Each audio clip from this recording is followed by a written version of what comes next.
Napakalakas ng spirito ng pagbobolontaryo. At yan ang ginagawa ng marami nating mga kababayan saan man sa mundo. Special po ang edisyon na ito mula sa Santa Cruz, Davao del Sur. Ito po ang inyong Bantay OCW para sa OFN, ang inyong Overseas Filipino Network. Ako po si Susan K. Isang voluntaryo, isang masipag na naglilingkod sa ating mga kababayan nang walang posisyon. Yan, si Justin Cinco. Justin, welcome sa ating Bantay OCW program. Magandang hapon po, Ma'am Susan. Sino si Justin Cinco? Kung magpapakilala ka. Si Justin Cinco po ay... Cinco talaga? Cinco po. Hindi ba pwedeng G's? Hindi po. Baka pwedeng 4. Binawasan mo pa. O sige, 5 tayo. Justin Cinco po, isa po akong small business owner. Meron po akong sand and gravel sa Santa Cruz. Naging teacher din po ako noon before ako nag-start ng business. And then, naging volunteer rin po ako noon before ako nag-teach. Oh, so teacher kayo. Opo. Tapos nagvo-volunteer din kayo sa maraming mga organizations. Sa sa isang humanitarian organization po. Oo, bakit po pagtuturo ang pinili ninyo? Why teaching profession?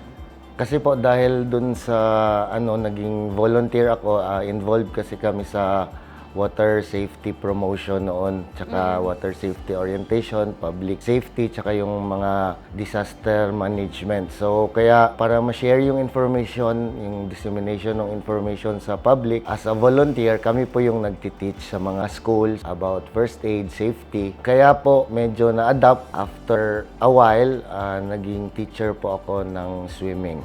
Uy, Teacher Justin, kailangan natin yan ha, yung sa safety. Opo. Hindi ba, lalo ngayon, ang dami-daming mga nangyayari na dapat may alam sa itinuturo nyo? Yes po, especially po sa Santa Cruz kasi ang Santa Cruz po is composed of highland and lowland barangays.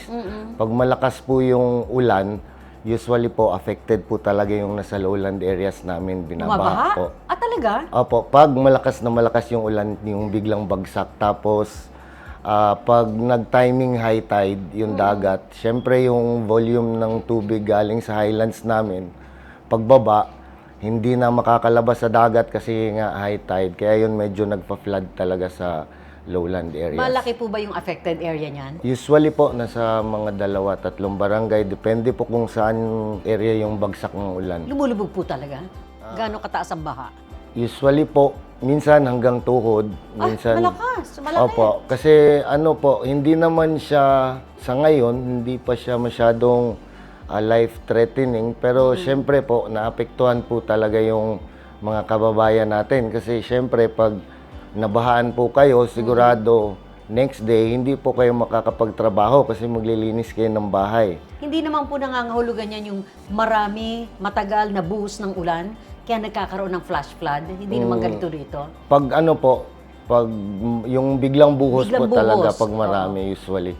Tsaka yung minsan Parang uulan ng isang buwan, biglang ibinuhos ng 2 oras. kasi po sa Mindanao naman, usually pag umuulan, pinakamatagal na po yung 2 to 3 days. Usually po ang nagko-cause ng baha is yung biglang buhos ng mga 1 day na ulan, ganun. Pag yung volume talaga ng tubig, sumabay sa pagbaba sa bukid, sumabay sa high tide, yun po talaga yung nagkukos ng pagbaha sa lowland areas. Ano pong solusyon dyan? Paano nyo sinusolusyonan yan? Nung panahon po kasi ni Mayor Junlao, sinimulan na namin programa ng local volunteers, yung per barangay, may local community volunteers siya. So, para in case na may mga, kasi yung Santa Cruz, ma'am, in case na may mga disaster, tsaka highway po kasi yan. So, maraming usually vehicular accidents sa 1 week. Wala pong 1 week na lumalagpas na walang nangyayari sa stretch kasi 9 barangays po yung tinatamaan ng highway dyan. So, kaya yun, nung panahon ni Mayor Lau, nag-develop siya ng local community volunteers para po matugunan yung kung may aksidente or may disaster, mga pagbaha, may mga taong ready tumulong. Nagvo-volunteer ka na noon. Kaya kung nakikita mo yan, Justin, na napakalaki ng potensyal ng bayan ng Santa Cruz at yung inyong grupo na Team Jaime Lau, anong gusto mong sabihin sa mga kababayan mo doon? Sa mga fellow Santa Cruzians, magtulong-tulong po tayo para paunlarin ang ating lugar. And hopefully, sana maging city na yung ating municipality. Maraming salamat po. Thank you very much, Justin. Si Teacher Justin, mga kaibigan, Justin 5. Pwede raw Gis.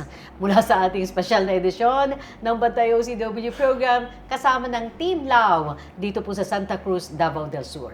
Ito po ang inyong Bantay OCW para sa OFN Media, ang inyong Overseas Filipino Network. Ako po si Susan K.